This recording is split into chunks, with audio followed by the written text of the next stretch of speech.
আসসালামু আলাইকুম। Comfort IT এর পক্ষ থেকে সবাইকে স্বাগতম। তো আজকে আমরা জানবো ফাইবার মার্কেট প্লেস সম্বন্ধে। আসলে যারা নতুন তারা আসলে ফাইবার মার্কেট প্লেস নিয়ে অনেক ধরনের প্রশ্ন করেন, তো এরকম বাছাইকৃত কিছু প্রশ্ন নিয়ে আজকের আমাদের পর্বটি। তো যারা নতুন তারা ঝটপট বসে পড়ুন আমাদের এই পর্বটি দেখার জন্য। তো চলুন শুরু করা যাক।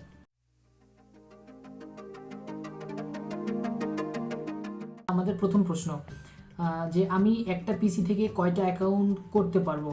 আসলে একটা পিসি থেকে আসলে একটা অ্যাকাউন্টই আপনি করতে পারবেন। আপনি যদি চান যে অনেকগুলো পিসি থেকে আপনার একটা অ্যাকাউন্টই চালাবেন, সেক্ষেত্রেও বিষয়টা জটিলতা আছে। তো সেক্ষেত্রে সাজেস্ট করবো যে না চালানোর, একটা পিসি থেকে একটা অ্যাকাউন্টই চালান। কখনোই আপনার একটা পিসিতে 2-3টা অ্যাকাউন্ট করা যাবে না, তাহলে আপনি সবগুলা অ্যাকাউন্টই ব্যান্ড খাবেন আর কি। তো দ্বিতীয় প্রশ্ন, আমি ফাইবার অ্যাকাউন্ট পিসিতে চালাই, এখন কি আমি মোবাইলে ফাইবার অ্যাপসে ফাইবার অ্যাকাউন্ট লগ ইন করতে পারবো? হ্যাঁ, অবশ্যই পারবেন। আপনার ফোন থাকলে সেক্ষেত্রে ফাইবারের একটা অ্যাপস আছে, ফাইবারের অ্যাপসটি আপনি নামিয়ে সেখান থেকে আপনার ফাইবারের যে বিষয়গুলো আছে সেগুলো কন্ট্রোল করতে পারবেন, সমস্যা হবে না। তৃতীয় প্রশ্ন, যে আমি কি কোনো ক্লায়েন্টের কাছে মেইল, স্কাইপি আইডি বা পার্সোনাল তথ্য চাইতে পারবো? না, কখনোই এটা চাওয়া যাবে না। এটা অনেক বড় একটা বিপদ। যদি এটি আপনি কখনো চেয়ে ফেলেন এবং ফাইবার যদি সেটা দেখতে পারে, সেক্ষেত্রে আপনার অ্যাকাউন্টটি ওয়ার্নিং খাবে এবং অন্যথায় অ্যাকাউন্টটি ব্যান্ডও হয়ে যেতে পারে। তো সেক্ষেত্রে তার পার্সোনাল আইডি, মেইল বা স্কাইপি আইডি কখনোই চাওয়া যাবে না। পরের প্রশ্ন, ক্লায়েন্ট যদি আপনার স্কাইপি আইডি বা পার্সোনাল তথ্য জানতে চায় তাহলে কি করবেন? তাহলে ডিরেক্ট ক্লায়েন্টকে বলে দিবেন যে এটা আসলে ফাইবার সাপোর্ট করে না। আর যদি আপনার সেক্ষেত্রে যদি অর্ডারটা প্রসেসিংয়ে থাকে, সেক্ষেত্রে আপনি অর্ডার পেজে গিয়ে উপরের ডান সাইডের দিকে দেখবেন একটি নোট নামে একটি অপশন আছে। সেই অপশনে আপনি ওনাকে বলে দিতে পারেন যে আসলে কাজের স্বার্থে আপনার মেইল বা স্কাইপ আইডিটি লাগছে। সেক্ষেত্রে এটা ট্রাস্টেড এবং সিকিউর। যে আমি যদি টেক্সট বা ইমেজ আকারে বা এক্সেল বা ওয়ার্ড ফাইলে দেই তাহলে কোনো সমস্যা হবে কি না? আসলে জিনিসটা এমন যে আসলে সমস্যা হবে না, কিন্তু যদি ফাইবারের চোখে পড়ে যায় তাহলে আপনি ওয়ার্নিং খাবেন এবং আপনার অ্যাকাউন্টটি ব্যান্ড হয়ে যেতে পারে। তো এটা সবসময় অ্যাভয়েড করাটাই উচিত। পরের প্রশ্ন, যে আমরা কয়েকজন বন্ধুর মধ্যে রিভিউ আদান প্রদান করতে চাচ্ছি, সেক্ষেত্রে কোনো সমস্যা হবে কি না? অবশ্যই সমস্যা হবে। আপনারা যার মাধ্যমে যদি ফ্রেন্ডের মধ্যে যদি আদান প্রদান করেন, যদি ফাইবার এটা বুঝতে পারে, এটা অ্যাকাউন্ট ব্যান্ড হওয়ার সম্ভাবনা অনেক বেশি এবং সবার অ্যাকাউন্টে আপনি ব্যান্ড হয়ে যাবে। তো এটা কখনোই করা যাবে না।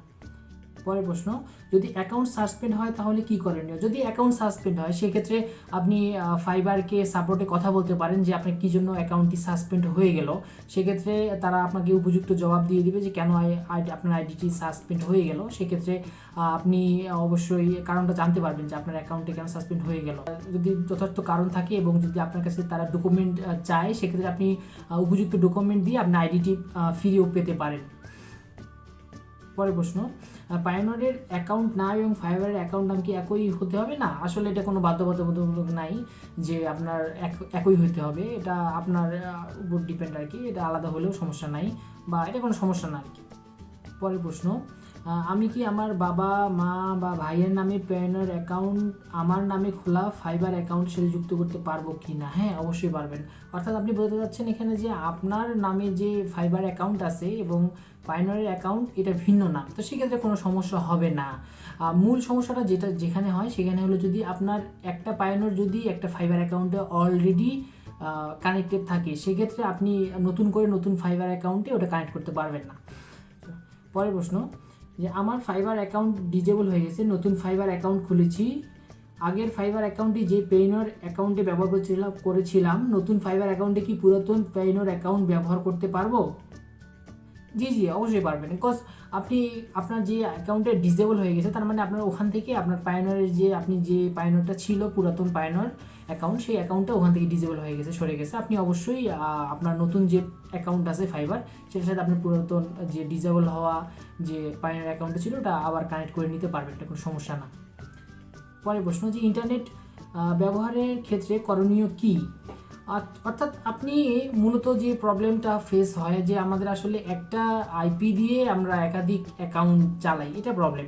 তো আপনি একটা আইপি দিয়ে একটাই অ্যাকাউন্ট করবেন সবসময়।